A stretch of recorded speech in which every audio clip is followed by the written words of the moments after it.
Hello friends, episode start करने से पहले हमारे चैनल को सब्सक्राइब कर लें। वूजो के वहां से निकलते ही पीछे से यूफेंग आ जाता है और उसे टूर्नामेंट जीतने के लिए कॉन्ग्रेचुलेट करता है। और उसे वहां देखकर वूजो उससे पूछता है कि तुम यहाँ क्या कर रहे हो, जिस पर वो कहता है कि ऑफ कोर्स ब्रदर जू के साथ सेलिब्रेट करने के लिए आया हूँ। और वो उसे अपने साथ ले जाने लगता है, जिस पर वूजो पूछता है कि तुम मुझे कहाँ लेके जा रहे हो। इस पर वो कहता है कि आप बस मुझे फॉलो करो, मैं आपको 100% सेटिस्फाई कर दूंगा। मैं बता रहा हूँ ये फंसवाने वाला है। नेक्स्ट सीन में हम इंपीरियल रूम को देखते हैं, जहां यूफेंग वूजो को सेलिब्रेशन के लिए लाया था और उसके सामने काफी सारा खाना भी रखा होता है। और यूफेंग कहता है कि तुम्हारे टूर्नामेंट विन करने के सेलिब्रेशन में ये मेरी तरफ से ट्रीट है। और फिर वो उसे एंजॉय करने को कहता है। उसके साथ दो प्ले गर्ल्स भी बैठी होती हैं और एक लड़की बोलती है कि सर जू आप हमें टच भी नहीं कर रहे हैं, जिस पर दूसरी लड़की बोलती है कि सर जू आप पहले तो ऐसे नहीं थे। और यूफेंग उसे दिन में सपने देखने को मना करता है और उसे एंजॉय करने को कहता है। इस पर वो उन लड़कियों को देखते हुए सोचता है कि ये लड़कियां मेरी कोई मुंह के सामने कुछ भी नहीं है। फिर वो खाना खाने पर ध्यान देने लगता है और वो खाना खाने लगता है। तभी उसके पीछे का इंपीरियल रूम का गेट टूट जाता है और कोई उसे बदतमीज बोलता है। बदतमीज बोलने वाले की आवाज को सुनकर वूजो घबरा जाता है, क्योंकि वो उसके फादर इन लॉ क्विन ज़ीली होते हैं। फादर इन लॉ को वहां देखकर वूजो कहता है कि फादर इन लॉ अगर मैं कहूँ कि मैं यहाँ सिर्फ मीट खाने के लिए आया था तो क्या आप मुझ पर बिलीव करेंगे। और जैसा कि हम लोग जानते हैं कि अब उसके साथ क्या होने वाला है, ठीक वैसा ही होता है। क्वीन ज़ीली उसे पहले एक थप्पड़ मारते हैं, फिर 2 पंच, फेस पे 1 पंच और इसी के साथ दोनों गालों पर एक साथ 2 स्लैप। वूजो की ये हालत देखकर बेचारा यूफेंग घबरा जाता है और सोचता है कि यार ये वूजो के फादर इन लॉ कितने ब्रूटल हैं। फिर क्वीन ज़ीली वूजो को घसीटते हुए ले जाने लगते हैं और कहते हैं कि मुझे लगा था कि तुम चेंज हो गए हो, इसलिए मैंने तुम्हें 10,000 सिल्वर रिटर्न करने का प्लान किया था, बट अब तुम वापस जाकर सजा भुगतोगे। जिस पर वूजो बचने का काफी ट्राई करता है, बट क्वीन ज़ीली उसे घसीटते हुए ले जाते हैं और वूजो अंदर ही अंदर यूफेंग को गालियां दे रहा होता है, क्योंकि आखिर उसी की वजह से उसके 10,000 सिल्वर टेल्स उसके हाथ से चले गए।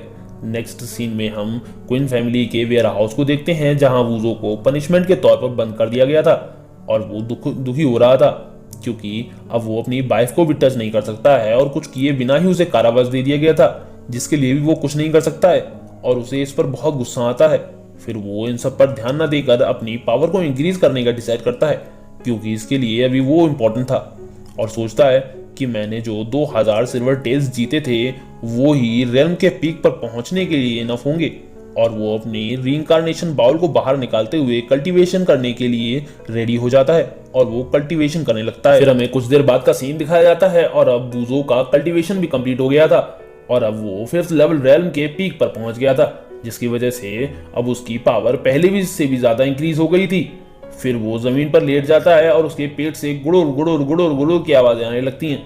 इस पर वो उदास होते हुए सोचता है कि इंपीरियल रूम के में खाने के बाद भी मैं भूखा रह गया हूँ। तभी वो देखता है कि वेयर हाउस का गेट ओपन होता है और उसके सामने उसकी वाइफ कोई मुंह खड़ी होती है। फिर वो उसके पास बैठते हुए उसके लिए खाना निकालते हुए कहती है कि मैंने कुछ खाना बनाया है, बट मैं श्योर नहीं हूँ कि इसका टेस्ट तुम्हें पसंद आएगा भी या नहीं। खाने को देखकर वो हंगरी हस्की फेस के साथ कहता है कि मेरी वाइफ जो भी बनाती है वो बेस्ट होता है, और वो जल्दी जल्दी वो खाना खाने लगता है और खाते हुए कह रहा होता है कि ये बहुत डिलीशियस है, मैं तो हमेशा ही इसे खा सकता हूँ। वूजो को खाना खिलाने के बाद कोई मो शर्माते हुए कहती है कि कल शी क्लैन एक कल्चरल इवेंट होस्ट करेगा, जहाँ मेरी फ्रेंड्स भी आएंगी और हमें पेयर्स यानी कि जोड़े में जाना होगा, क्या तुम इसमें मेरा साथ दोगे। जब वूजो सुनता है कि ये उसे अपने साथ पार्टी में चलने को कह रही है तो उसके मन में तो लड्डू फूटने लगते हैं और अपनी वाइफ से पूछता है कि क्या तुम वाकई में हम दोनों एक साथ चलने वाले हैं बाहर।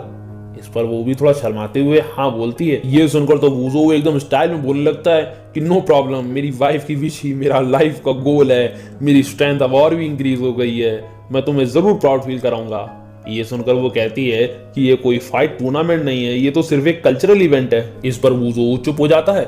फिर कोई मोऊ बाहर आ जाती है और फिर से पलट कर वेयर हाउस की तरफ देखती है और सोचती है कि वूजो तो इजिली मान गया, बट उसकी क्वीन फैमिली इसके लिए इजिली नहीं मानेगी। इधर हम वूजो को देखते हैं और वो सोचता है कि मेरी वाइफ मुझे अपने साथ लेकर अपनी फ्रेंड से मिलवाने वाली है, इसका मतलब कि अब उसने मुझे एक्सेप्ट करना स्टार्ट कर दिया है। अब ये सोचकर तो वूजो खुश हो जाता है कि उसकी वाइफ ने उसे एक्सेप्ट कर रही है और वो बड़े बड़े बड़े बड़े सपने देखने लगता है। अगले सीन में हम देखते हैं कि ग्वांग पिंग बहुत गुस्से में होता है और वो एक बाउल तोड़ देता है और उसके गुस्से के मारे उसकी आंखें बाहर आ रही होती हैं, क्योंकि वूज़ो ने अपनी एबिलिटीज को हाइड करके रखा हुआ था और वो जल्द से जल्द उसे मारना चाहता था। तभी उसके पीछे उसका एक सर्वेंट उसकी टोपी लेकर आता है और अपने मास्टर को काम डाउन होने के लिए कहता है और हम देखते हैं कि वो ग्वांग पिंग और पिंगचेंग की तरह ही टकला होता है। इस पर ग्वांग पिंग टोपी पहनते हुए कहता है कि कल के सी क्लैन के इवेंट में कोई वूज़ो को अपने साथ लेकर जरूर आएगी और वो अपने सर्वेंट से कहता है कि तुम जाओ और क्विंसी से कहो कि वो कल किसी तरह से क्विंगमो को अपने साथ लेकर जाए, जिससे वूज़ो डेफिनेटली ही उसका पीछा करेगा। और वो ईविल स्माइल देते हुए कहता है कि तब हमारे 2 एल्डर्स वूज़ो को रास्ते में रोक कर उसे खत्म कर देंगे। इस पर उसका सर्वेंट कहता है कि वूज़ो सिर्फ एक कचरे का टुकड़ा है और उसके लिए आप 2 एल्डर्स को नियुक्त करना चाहते हैं, क्या ये ज्यादा नहीं हो रहा है? इस पर ग्वांग पिंग उससे कहता है कि क्या तुम मुझसे क्वेश्चन कर रहे हो? इस पर वो डर के मारे अब उससे माफी मांगते हुए कहता है कि मेरी इतनी हिम्मत कहाँ, आप जो जैसा कहेंगे मैं वैसा ही करूंगा। फिर अगले दिन हम मार्केट में देखते हैं जहां वूज़ो लोगों को उसका रास्ता खाली करने को कहते हुए तेजी से भाग रहा था और लोगों को उसके सामने से हटने को कह रहा था और भागते हुए सोच रहा था कि मेरी वाइफ ने जाने से पहले मुझे इन्फॉर्म क्यों नहीं किया। शीली और शी शैन मेरे हाथों मारे गए थे और मैं श्योर नहीं हूं कि उस बास्टर्ड ग्वांग पिंग ने शी क्लैन को इसके बारे में पहले इन्फॉर्म कर दिया होगा और अगर शी क्लैन ने उसकी वाइफ को ढूंढ लिया तो उसकी लाइफ डेंजर में पड़ जाएगी, इसलिए जल्द से जल्द उसके पास पहुंचना चाहता था वो। तभी वो एकदम से रुक जाता है और उसे कुछ ठीक नहीं लगता है, क्योंकि जिस रास्ते पर वो था वो पूरी तरह से खाली था और वहां कोई भी नहीं था और वो सोचता है कि उसकी वाइफ ने कहा था कि वो कल मुझे अपने साथ लेकर जाएगी, तो उसने मुझे पीछे क्यों छोड़ दिया। तभी उसे समझ में आ जाता है कि एक साजिश है और वो एक ट्रैप है। तभी एक आवाज आती है और कोई कहता है कि तुम गैस करने में बहुत अच्छे हो बट तुम लेट हो गए हो। तभी उसके पीछे से कोई उस पर अटैक कर देता है, जिसे ज़्यू एंड टाइम पर देख लेता है और अपना डिफेंस करने लगता है और उस आदमी के अटैक से वहां एक धमाका होता है जो दूर से ही लोगों को दिखाई दे रहा था और वूज़ो भी इस अटैक से आराम से डॉज कर गया था और वो थोड़ा पीछे हट गया था और सामने अटैक वाली जगह को देखकर सोचता है कि डैमेज को देखकर लगता है कि अटैक करने वाला अपने रेल्म में एक्सपर्ट होगा। तभी धुएं में से अटैकर बोलता है कि मुझे नहीं लगा था कि तुम्हारे जैसा गार्बेज हमारे ज्वाइंट अटैक को भी डॉज कर जाएगा, तुम शायद कचरे से कुछ ज्यादा ही अच्छे हो।